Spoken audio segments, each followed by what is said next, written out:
पाक फौज मुल्क और कौम की खिदमत बगैर किसी तासुब और सियासी वाबस्तगी के करती है। पाक फौज तमाम अंदरूनी और बैरूनी खतरात से निपटने के लिए मुल्क की हिफाजत करती रहेगी। फॉर्मेशन कमांडर कॉन्फ्रेंस ने वाज़ेह किया है कि ज़ाती मफादात के हसूल के लिए मासूम शहरियों को एक दूसरे के खिलाफ खड़ा करने और तशद्दुद को हथियार के तौर पर इस्तेमाल करने की किसी की भी कोशिश को हरगिज़ बर्दाश्त नहीं किया जाएगा। इस हवाले से फॉर्मेशन कमांडर्स का हुकूमत से बड़ा मुतालबा सामने आया है। आइए जानते हैं मज़ीद तफसीलात।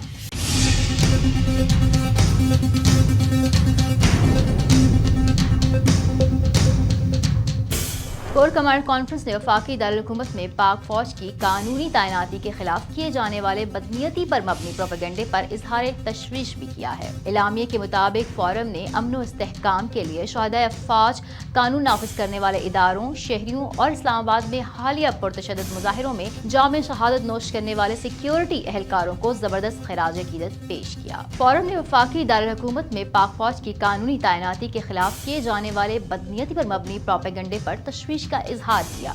शुरका का कहना था कि प्रोपेगेंडे का मकसद अवाम, मुसल्लह अफवाज और अदारों के दरमियान दरार पैदा करना है।